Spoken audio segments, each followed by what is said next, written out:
तो हेलो नमस्कार जी, कैसे हैं आप सभी? आशा करता हूँ कि आप सभी बढ़िया होंगे और स्वस्थ होंगे।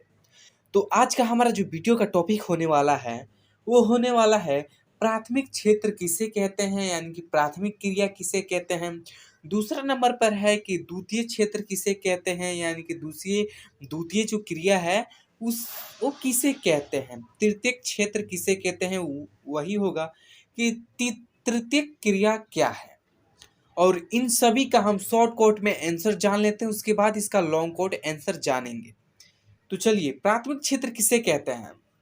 वैसा क्षेत्र जो प्राकृतिक के द्वारा कोई भी काम किया जा सके। जैसे कि प्राथमिक क्षेत्र को हम लोग प्राकृतिक क्षेत्र भी बोल सकते हैं, क्योंकि प्राथमिक क्षेत्र में क्या आ जाएगा, आपको प्राथमिक क्षेत्र में कृषि आ जाएगा, पशुपालन आ जाएगा, मत्स्य पालन आ जाएगा, मुर्गा पालन आ जाएगा। मतलब वैसा काम जो प्राकृतिक पर पूर्ण निर्धित रहे, यानी कि प्राकृतिक के बिना वो कोई भी काम सफल ना हो, उसे प्राथमिक क्षेत्र कह सकते हैं हम।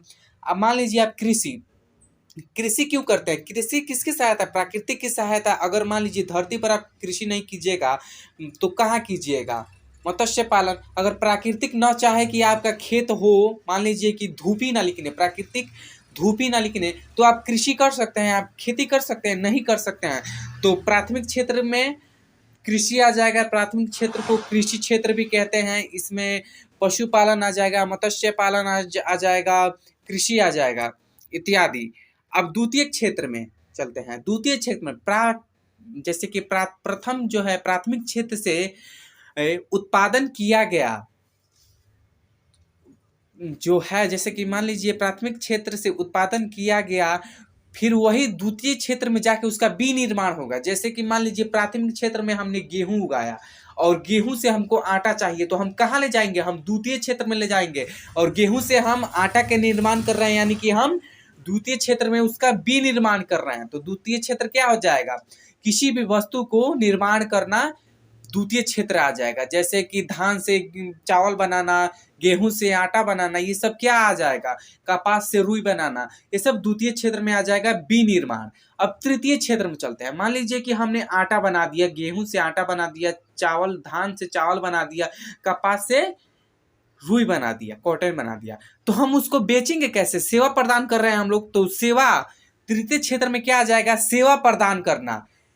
प्रथम प्राथमिक क्षेत्र में उत्पादन करना, कृषि उत्पादन में आ जाएगा, और द्वितीय क्षेत्र में उसका विनिर्माण करना, और तृतीय क्षेत्र में विनिर्माण किया गया चीज जो है उसको बेचना तृतीय क्षेत्र आ जाएगा। जैसे कि आपका बैंकिंग, ये सेवा प्रदान कर रहा है, आपको लोन वोन देता है, तो तृतीय क्षेत्र में बैंकिंग आ जाएगा, यातायात आ जाएगा, और किराना दुकान है, व्यापार है, ये सब किस में आ जाएगा? तृतीय क्षेत्र में आ जाएगा। इतना तो आपको समझ में आ ही गया होगा। चलिए इसे और बढ़िया समझते हैं। इसे और बढ़िया से समझने के लिए इस पे आ गए हम लोग। लिखा है कि आर्थिक क्रियाओं में वर्गीकरण 3 क्षेत्रों में वर्गीकृत किया गया है। यानी कि आर्थिक क्रियाओं को कितने क्षेत्र में वर्गीकृत किया गया है? तो 3 क्षेत्र में। पहला आपको हो जाएगा प्राकृतिक क्षेत्र, दूसरा द्वितीय क्षेत्र, और तीसरा नंबर पर तृतीय क्षेत्र। अब इनके बारे में हम और डिटेल से यहाँ पर समझेंगे।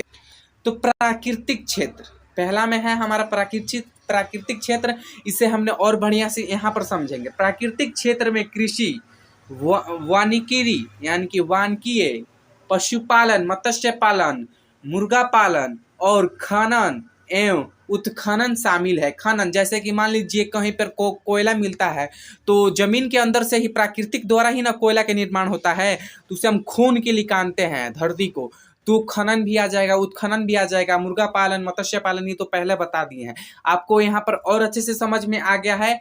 अब चलते हैं हम लोग द्वितीय क्रिया में। द्वितीय क्रिया में और अच्छे से समझते हैं। द्वितीय क्षेत्र में विनिर्माण किया जाता है।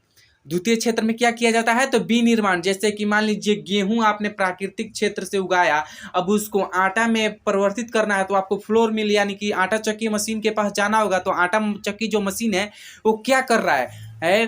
प्राकृतिक यानी कि गेहूं को ही वो विनिर्माण करके किस में परिवर्तित कर दे रहा है? आटा में। तो ये क्या कर देगा? विनिर्माण करेगा। अब तृतीय क्षेत्र में आ जाइए।